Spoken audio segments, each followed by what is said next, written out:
to the end of the composition process for my second piano concerto. Now I'm gonna start getting ready for production and hopefully have it out, published within the next 2 weeks.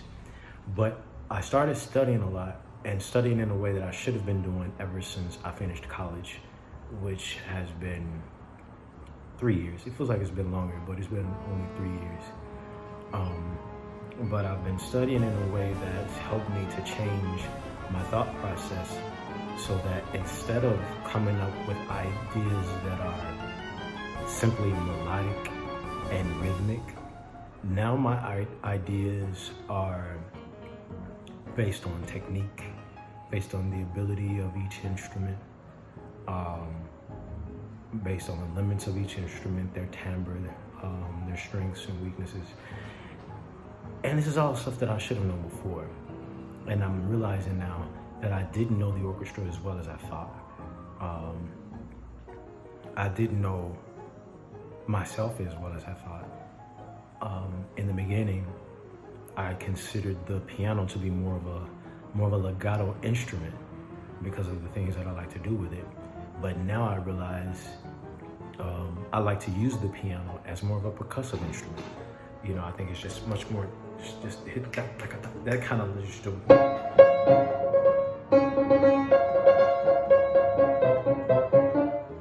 know, it's much more, I think that's much more effective than the whole, you know, legato and pedals. I think the piano is meant to be percussive. So I like that better. But also I realized there were so many instruments that I was not composing for. And there was just so many spaces and there's so many bars where the instruments didn't have anything in my compositions. And that's because I didn't really know them in my mind. I didn't hear them in my mind because I didn't know what they were really capable of. I wasn't sure about the, the range of each instrument, which is bad. You know, I love writing for the piccolo, I loved writing for flute, but I didn't know that I was composing stuff that was too low for them, placing it too low, especially when they would be playing with the rest of the orchestra, with the brass section, and I got them too low. Didn't know what to do with the French horns, didn't know how to put the harmony in the French horns, how to put harmony in the brass section, how to use the trombones, when to use them, what to double them with. You know, all of this stuff I didn't really know. I was exposed to it in college, but having that information, and I think knowing that information are two different things. Having someone tell me that it's better to, double the high wind section with the violin sections, that's one thing. But finding a necessity in it and remembering the information, it becomes different. And I had spent so much time, like I would compose something and then I have to play it back in the software to see if I like it. But now, after practicing so much, I don't have to hear it anymore. Like, I know what I like. And if I were to put down a line in my music software for the strings, I would have to play it back and hear it. And I don't need to hear, to see if it works. But I don't need to do that anymore. And that's only because of all of the difficulties that I had in composing this second piano concerto. But I'm glad I did this stuff. I think this is all work that to some degree shouldn't be published because of so much, all of the things that are wrong with it. All of the places where they're lacking, where I could have done more.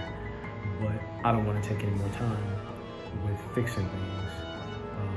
And I don't think it's gonna matter because I still got more to learn. I think I'll probably do 5 more major pieces before I get to the place where I have a basic level of understanding for a composer, for an acceptable composer anyway. But so today, July 10th, 2022, I've finished composing my second piano concerto, and I'm not gonna change another note. There's still so much that could be fixed. There's still so much that can be done better. But I think I started on the second piano concerto in October. It is now July, end of chapter. you know, and my goal now is to be able to do a serious work of music, you know, up to like, you know, 2,000 measures within a month.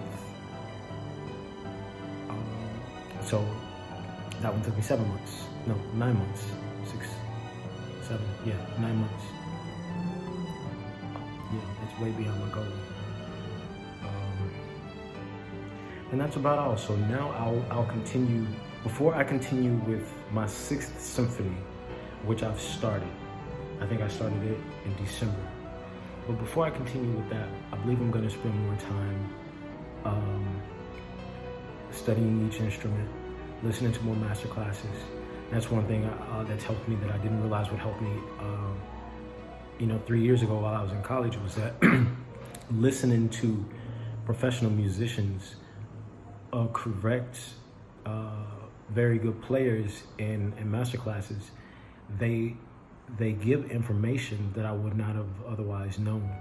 You know, I thought that I had to just learn how to play every instrument, but I didn't realize I could just listen to master classes, and they would tell, you know, they would tell me the things that I would need to know that would first give me better ideas, and then when I'm unsure about whether or not something is working, you know, on paper or for me digitally, since I compose with Sibelius, they give me the information that I need to know that would tell me, okay, piano's not going to work on this instrument, or it's not going to work in this range or in this octave, or a certain instrument is not going to be heard in a certain situation, or things that are more important, like a musician is going to have a tough time playing this at a certain, you know, with a certain technique, you know, at a certain range, with a certain force, or this will take more breath or less breath. You know, these things I didn't know, you know, when I was in college, but now I do. So I'm gonna do more of that before I continue my 6th symphony. So that this one, I think that will help me to compose the music much faster. The physical process is still gonna be slow because it takes a long time to get each note, you know, I wanna say written, but it's digital. But just to get each note down with the articulations and all of the changes, you know, it takes a lot of time, and that won't change. But what can change is the time that I take having to listen to playback, so that, you know, to reassure myself that things will work. I think I will have to do that less. You know, when I think if I think of a part that I want to compose, I can play it on each instrument in my mind now, without having to go to my, you know, to my software, choose the instrument, play it, and then see if it works. Because that's what's been taking me so long for the past 3 years to compose each, you know, to compose each symphony and concerto that I've done. So this is my current status of growth, and I'm gonna continue to study. In the meantime, get ready for Shores Piano Concerto Number 2. Y'all take care.